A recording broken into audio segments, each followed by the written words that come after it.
Após a Rússia anunciar que dominou finalmente Lugansk, depois de Lysychansk ter sido dominada, agora Donetsk é a nova fase da guerra, ou seja, a Rússia pretende expandir um pouco mais seus domínios e algumas cidades são bem estratégicas nessa questão.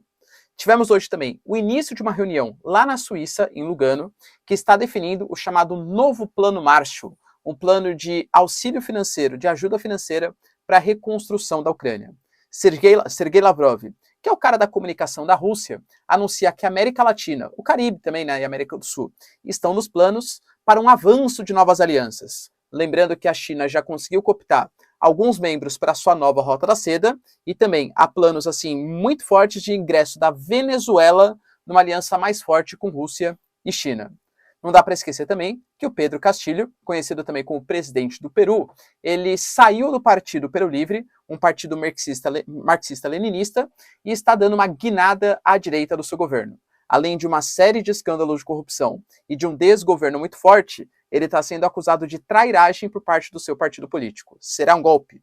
Se vocês querem entender um pouco mais sobre esses assuntos, e muito mais também sobre geografia, geopolítica, atualidades, política, polêmicas, enfim, tudo para você se manter sempre bem atualizado, já se inscreve no canal, deixa seu like, compartilha esse vídeo, que eu, professor Ricardo, conto muito com a sua ajuda. Beleza? Cara, link para o curso completo de Geografia, Geopolítica e Atualidades. Para você que é pré-vestibulando, concurseiro ou interessado e ama geopolítica, link na descrição, galera, contato comigo, tá? Direto ali pelo celular, tá? O curso é baratinho, eu juro que vocês não vão se arrepender. E claro, se você quiser contribuir para eu continuar produzindo conteúdos aqui diários para vocês, seja membro, para que eu consiga me dedicar cada vez mais, claro. Se não, se você não conseguir, claro, o pessoal não tiver interesse, só seu like, seu engajamento já tá mais que ótimo também, tá bom? Deixa um comentário que isso ajuda bastante na divulgação do vídeo. Tamo junto? Então bora lá pro vídeo, galera. Ó, seguinte, eu anunciei para vocês no vídeo de ontem que Lysychansk, que era a cidade que depois de Severodonetsk era mais estratégica para domínio de Lugansk, foi dominada, inclusive, segundo a própria Rússia e segundo a Ucrânia também. Ou seja, não há sombra de dúvidas que esse domínio de fato aconteceu. Agora, o porquê ele aconteceu, há uma guerra aí de retóricas, né? Uma guerra de narrativas. Segundo a Rússia, foi o avanço das tropas, eles são muito superiores e tal. Segundo a Ucrânia, foi um recuo estratégico que foi feito para uma posterior contra-ataque por parte dos ucranianos. Lembrando, o próprio Zelensky falou, tá? Que a ideia da Ucrânia é recuar e utilizar a sua artilharia, inclusive com mísseis de longo alcance. Não dá para esquecer que os Estados Unidos está mandando cada vez mais verbas. E os temas HIMARS, que conseguem lançar mísseis até 70 quilômetros, eles fazem com que a Ucrânia fique numa posição um pouco de vantagem, caso a Rússia também não utilize esses armamentos. Claro, né? Porque se for pegar armamento por armamento, a Rússia, com certeza, ela é muito mais poderosa. Mas o Zelensky, ele está contando com um possível contra-ataque. A governança local de Lugansk, né, de Lysychansk, garantiu que, na verdade, eles não, claro que ficam tristes de perder a cidade e tal, mas isso não quer dizer que a Ucrânia perdeu a guerra. Ela perdeu a batalha e que foi estratégico o recuo das tropas naquele momento. Só que a Rússia, ela vai centrar agora, depois que conseguiu já dominar Lugansk, partir mais por meio da Ucrânia para Kramatorsk ou para Donetsk, que ainda não foi completamente dominado. A gente tem duas cidades que são bem estratégicas, que é Sloviansk e Bakhmut. Essas duas cidades são cidades consideradas aí grandes, né, para a região de Donetsk, e se conseguir dominar, vai ceder para a governança local. Lembrando que esses territórios que foram dominados, o objetivo, segundo a Rússia, não é pertencer à Rússia, mas pertencer à autoproclamada região de Lugansk e à autoproclamada República de Donetsk, tá? Então a gente possivelmente vai entrar num novo conflito, penso eu, que talvez não em Kiev, a não ser, lembrando, né, porque a Rússia disse no passado que caso armas mais poderosas, armas mais letais, fossem repassadas aos ucranianos, a Rússia atacaria centros de decisão da Ucrânia. O sistema HIMARS, se ele começar a ser utilizado, por exemplo, para ataques a longas distâncias contra os russos, isso pode fazer com que a Rússia passe a atacar Kiev, Lviv, enfim, pontos mais estratégicos, mais centros políticos, de uma maneira mais efetiva. Hoje começou na Suíça uma reunião que vem sendo chamada de o Novo Plano Marshall, o Novo Plano Marshall para a Ucrânia. O Plano Marshall, para quem não sabe, né, para quem não se lembra, ele foi um plano feito pelos Estados Unidos, principalmente, para a reconstrução da Europa Ocidental no momento pós-Segunda Guerra Mundial.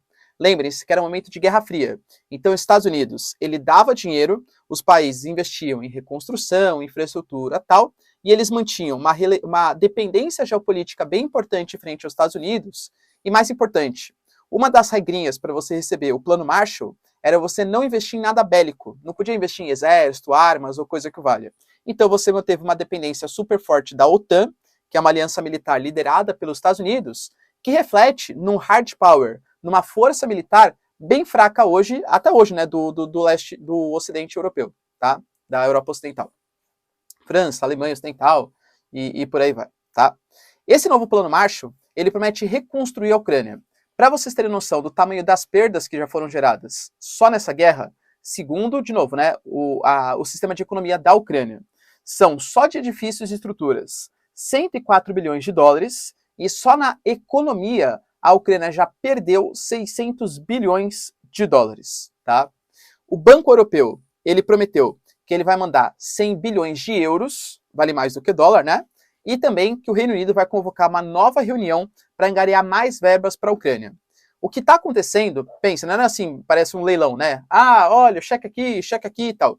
É mais ou menos uma discussão entre as principais lideranças, a Ursula von der Leyen está lá, por exemplo, né? Enfim, outros representantes também estão, para decidir como que eles vão conseguir cooptar financiamento para conseguir reconstruir a Ucrânia. Lembrando que uma possível presença da Ucrânia na União Europeia, o processo já foi iniciado, pode demorar, mas já foi iniciado, ele vai ajudar bastante nessa possível reconstrução do território ucraniano, ou do que restar do território ucraniano, né? A gente não sabe se a região, principalmente sudeste da Ucrânia, vai ficar sob domínio dos russos, vai ficar independente, ou se a Ucrânia, em algum momento, vai conseguir reconquistar esses territórios, ok? Sergei Lavrov, que é o cara da comunicação da Rússia, ele deu uma declaração bem forte hoje, né? Falando principalmente da América Latina, falando que a Rússia ela está interessada em angariar novos parceiros, e inclusive falou que todos os países, não falou todos, né? Falou quase todos, se não todos, inclusive esse termo, né? Estão interessados em novas alianças com a Rússia. Penso eu, tá? De novo, com a Rússia é difícil, porque a Rússia não tem tanto a oferecer assim, além de minérios, claro que são super importantes. Mas principalmente com a aliança sino-russa, China-Rússia. Aí sim, né?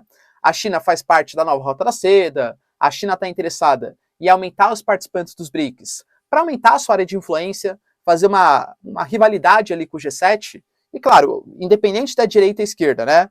O Equador, Guillermo Lasso, presidente de direita, já recebeu bastante financiamento dos chineses. E o Alberto Fernandes, por exemplo, está doidinho, que é da Argentina, que é de esquerda, está doidinho para entrar nos BRICS, também falou que vai participar da nova Rota da Seda, enfim. Então eu percebo que o dinheiro da China e da Rússia não tem muito essa questão ideológica. Inclusive, isso demonstra um certo fracasso geopolítico dos Estados Unidos, que ficou muito tempo prestando atenção somente no Pacífico, somente na Europa, e esqueceu do seu, é pejorativo, né, mas do seu quintal histórico, que é a América Latina. A gente teve a reunião, por exemplo, da Cúpula das Américas, que foi um grande fracasso para os Estados Unidos. A Argentina fez um discurso, o Alberto Fernandes olhou na cara do Biden, criticando a postura dos Estados Unidos, de não convocar países de esquerda, de estar desunindo, né, a América Latina. Então, assim, entendeu que é uma situação bem complicada para os Estados Unidos. E falou de maneira mais precisa também da Venezuela, falando que, por exemplo, a Venezuela ela vem sendo constantemente atacada pelos Estados Unidos, que está querendo derrubar o governo ali. Lembrando que os Estados Unidos, ele não reconhece o Maduro como presidente oficial do país, e se reconhece o Juan Guaidó, que depois da última eleição na Venezuela, ele se autodeclarou presidente, e a União Europeia, o Brasil, Estados Unidos, todo mundo reconheceu o Guaidó como presidente de fato. A Rússia falou que está mandando ajuda para a Venezuela, inclusive uma rota aérea direta entre Caracas e Moscou, ela foi inaugurada. Em 2021, aumentou em 50% o volume comercial entre Rússia e Venezuela. Os dois têm muita expertise na negociação de combustíveis fósseis e tal. E a Venezuela cada vez mais se debanda para o lado BRICS da força, né, para o lado China e Rússia. A Venezuela firmou um acordo histórico com o Irã, um acordo de 20 anos de repasse de tecnologias, todos são países sancionados pelos Estados Unidos, e parece que cada vez mais vai se voltar contra o território dos Estados Unidos. E para finalizar aqui o nosso vídeo, vamos falar dele, Castillo, presidente peruano. Castillo foi eleito dentro de um partido chamado de Peru Livre, que é um partido de orientação marxista-leninista. Lembrando que o Castillo, ele ficou muito conhecido por greves dos professores. Ele é um professor, né? Era agora o presidente, né? Que foi liderança desse movimento sindical, reivindicando melhores condições de trabalho, aumento das gratificações, enfim. E ele ficou popular por conta disso.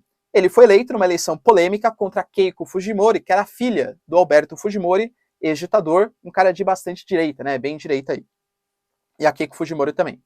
Quando o Castilho ele foi eleito, ele prometeu aumentar os serviços públicos, nacionalizar e estatizar os recursos naturais, inclusive prometeu uma nova Constituição. Só que o Peru é um país marcado, infelizmente, por uma série de escândalos de corrupção. Os últimos 5 presidentes ou estão presos ou estão mortos, só para vocês terem uma noção, tá? E ele também estaria envolvido, não dá para comprovar, claro, em supostos casos de corrupção, tráfico de influência, enriquecimento ilícito, dentre outras questões. Até aí, claro que o Partido Peru Livre poderia reclamar, claro, né, porque em tese não é um programa de governo casos de corrupção. Mas, segundo o Peru Livre, aí nem mora a pior questão, e sim a falta de compromisso com o programa de governo. Segundo o Partido Peru Livre, você pega, por exemplo, o ministro da Economia é abertamente um neoliberal, ou seja, propõe ideias de um Estado mínimo, privatizações e tal, que vai contra o que ele tinha prometido na sua campanha eleitoral e também o que o partido dele propõe. Não estou falando se é melhor ou pior país, mas é o que foi eleito, né? Enfim. E outra questão também importante, está ligado à própria comunicação. O Ministério da Cultura, por exemplo, está sendo chefiado por um cara que abertamente se diz de direita.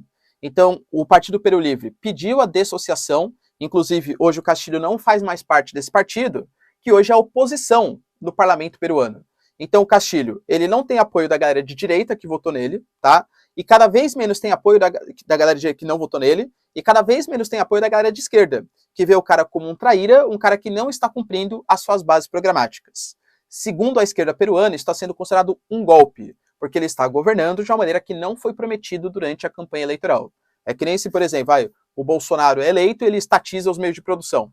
Estou exagerando, claro, né? Ou então o Lula é eleito e ele privatiza todas as estatais. Não é o que está no programa de governo, entende? Então, está sendo considerado um golpe, pelo menos um golpe programático.